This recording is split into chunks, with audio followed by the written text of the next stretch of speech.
Welcome to another edition of Diving Gone Wrong. In this video, we're going to go over 3 stories involving deep ocean diving, with each one progressively more horrifying than the last. I have to warn you, the final story is particularly gruesome, even if it is true to the events as they occurred. As always, viewer discretion is advised.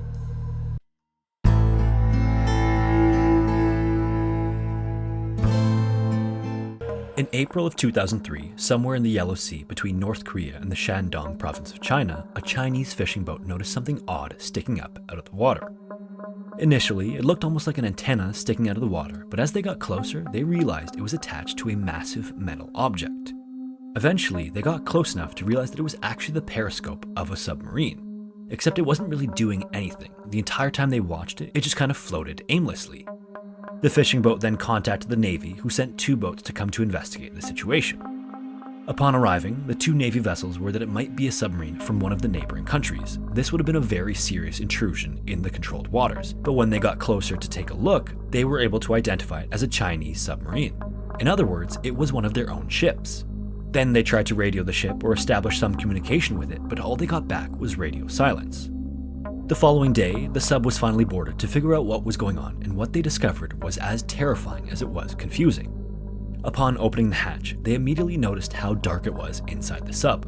There was clearly no power, so no lights were on anywhere inside. Then they started walking through the sub, and they began to find the bodies of crew all over the place. And the weirdest part was that all of the crew were still at their stations and looked as though they were working and then just suddenly died. Like they didn't even know they were in any danger. In total, 71 bodies were discovered on the ship with no survivors. Months after this discovery and following a lengthy investigation, one commander and the commissar of the North Sea Fleet were dismissed from the Navy. In addition to those high-ranking officials, another 8 officers were all dismissed or demoted on the grounds of improper command and control. Because of the secrecy surrounding military operations, it took a long time before the truth was finally learned about what happened to the sub and the crew. Even now, it hasn't been 100% confirmed. This is the leading theory that is most widely accepted about the incident. This particular sub holds around 55 crew members. When it was discovered, there were a total of 71 people on board, so it's been speculated that there was some sort of special procedure or test being run. One of these additional crew was a high-ranking official, and the rest seemed to be trainees. Now, this particular sub was something known as a diesel-electric sub. On the surface, the diesel engine is used to power all of the functions and propulsion and also charge large batteries. These batteries are used to power the propulsion system when the sub is submerged. When on the surface, the diesel engine pulls in air for ventilation. This can also be done when the sub is partially submerged to remain undetected.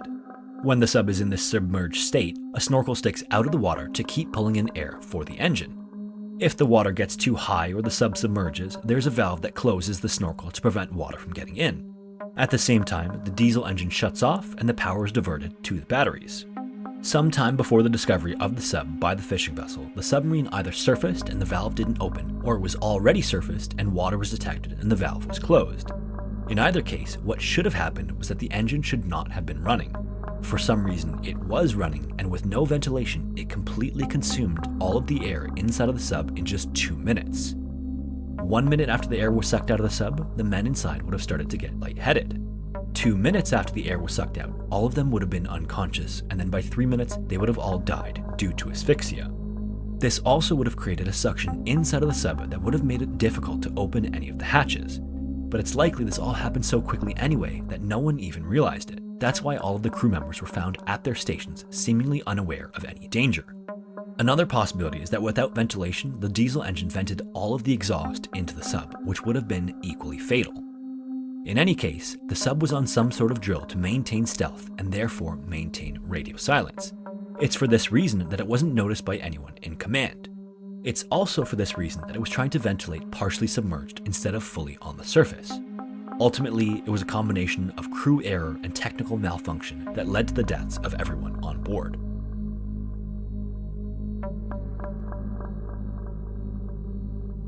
In September of 1975, 2 divers were working in the North Sea doing a special type of diving known as saturation diving. Their job was to make a relatively short dive to 390 feet or 120 meters and untangle a rope that had gotten wrapped around the guideposts of a piece of machinery called a blowout preventer. This is a specialized piece of equipment used in oil and gas drilling that's crucial to keeping the pipeline operational. Now, in case you missed the last Diving Gone Wrong video, when commercial divers need to spend long periods of time underwater or do exceptionally deep dives, it's impractical to just scuba dive down regularly. Even for dives that are only moderately deep, the decompression time makes it entirely impractical. Instead, divers will descend in these metal chambers known as dive bells. They'll actually live in these chambers and then exit either through a hatch or drop down out through the bottom when they need to work. These bells are equipped with beds, food, washrooms, and all the equipment they need to live for sometimes up to a month at a time. Then once the job is done, they only need to do one long decompression when the dive bell is brought up instead of one after every dive. This work to decompression ratio is just way more practical. After the two men were finished their job for the day, they were hoisted back up to about 310 feet or 94 meters of depth, where they would then enter a small underwater complex.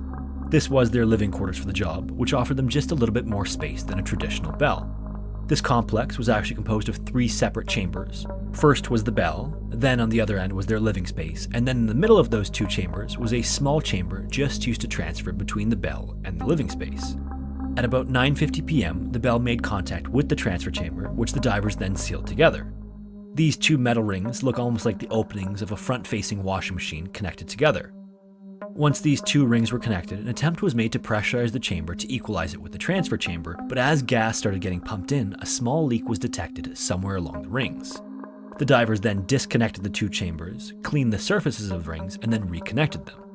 This isn't uncommon. Any dust or debris that gets in between can create an imperfect seal, which can then cause a leak. After the 2 chambers were reconnected, they tried to equalize the pressure once again, which seemed to work at first, so they started moving into the transfer chamber. As the 2 divers moved inside the transfer chamber actually started to leak once again, but rather than go through the whole process of disconnecting and cleaning the rings again, the supervisor told the men to just go into their living space. This would protect them from further pressure loss, and because the transfer chamber and living space were dry, there generally weren't any issues sealing that set of hatches. This is also all monitored by a supervisor who's above surface, either on a boat or the rig itself. Once they were inside, he had them lean on the door, and then he pumped in a little bit of helium gas to seal the door. On the surface, the supervisor has an array of gauges and valves to adjust and monitor conditions inside the chamber.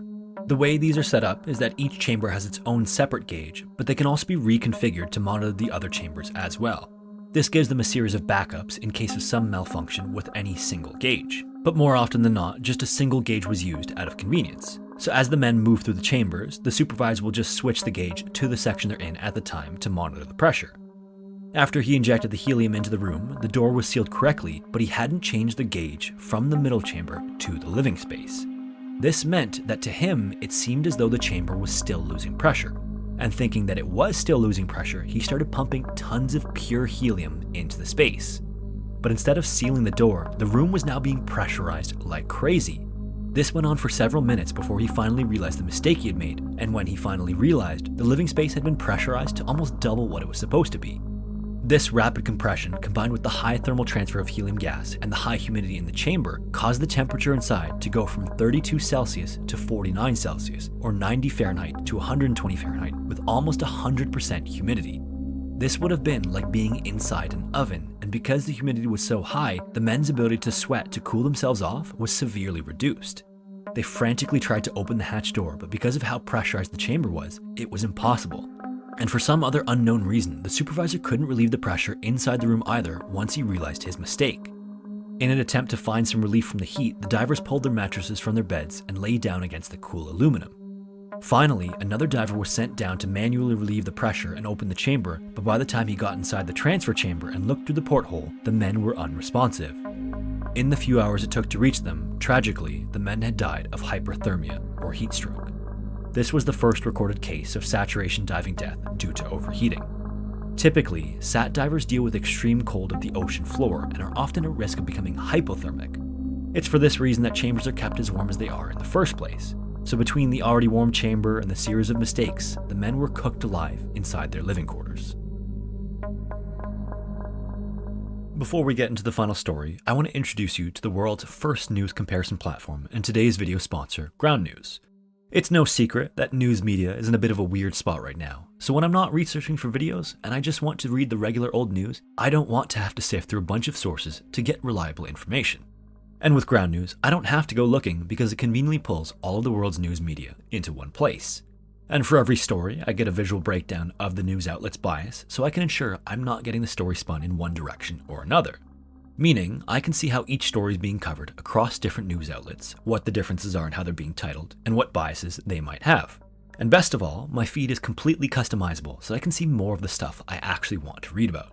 And over time, I can see the breakdown of my own news consumption to ensure that the information I'm reading is factual and that I'm not accidentally falling into a polarized echo chamber.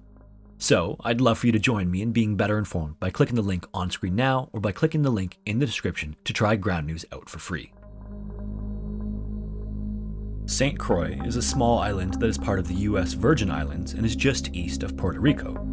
As with most tropical islands, the water is perfect for supporting all sorts of sea life and rich coral reefs, making it ideal for diving. And although the entire island is surrounded by rich diving spots, there is one spot in particular that is famous because of a unique feature. This is a spot known as the Cane Bay Wall. What makes this spot unique is that just a couple of hundred feet from the shore, the water goes from 40 feet deep to 13,000 feet deep in a single, almost vertical drop-off. This means that you can stand on the edge of this wall and look out into a bottomless abyss that would swallow up most of all but the tallest mountains in the continental United States. This is one of the largest vertical drop-offs anywhere in the ocean.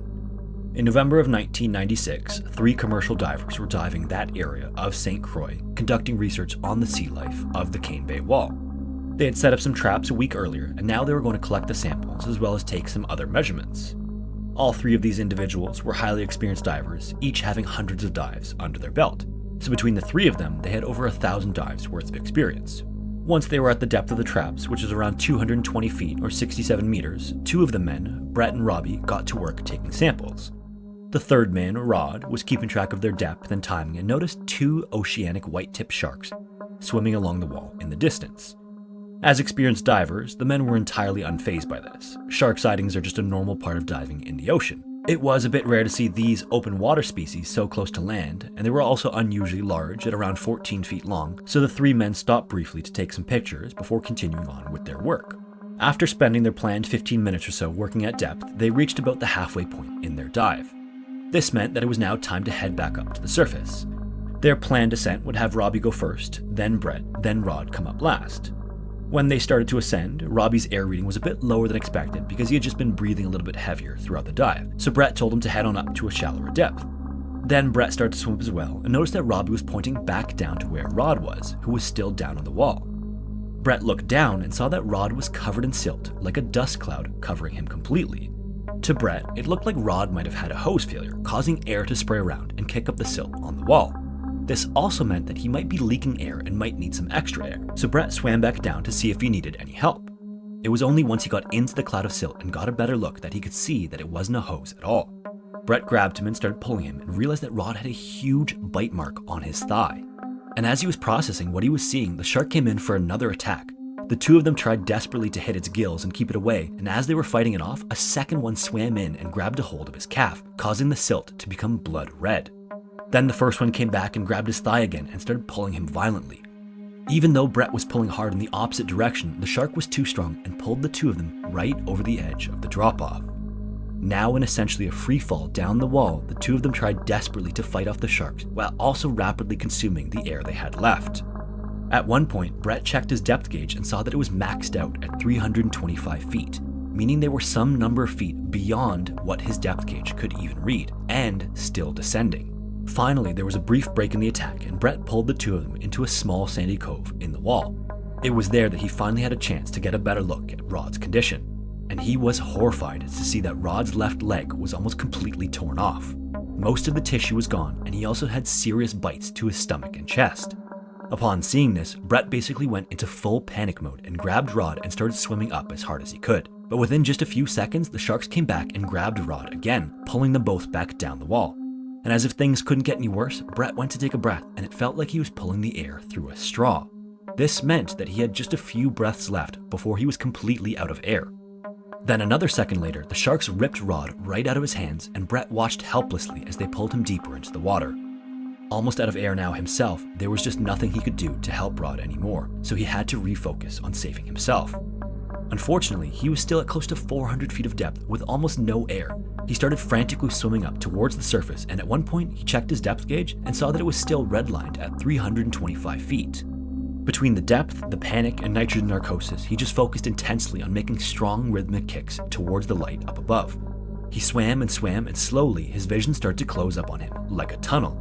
As he swam, this tunnel got smaller and smaller until he had one final thought, which was that he was so close, and then he passed out about 30 feet from the surface.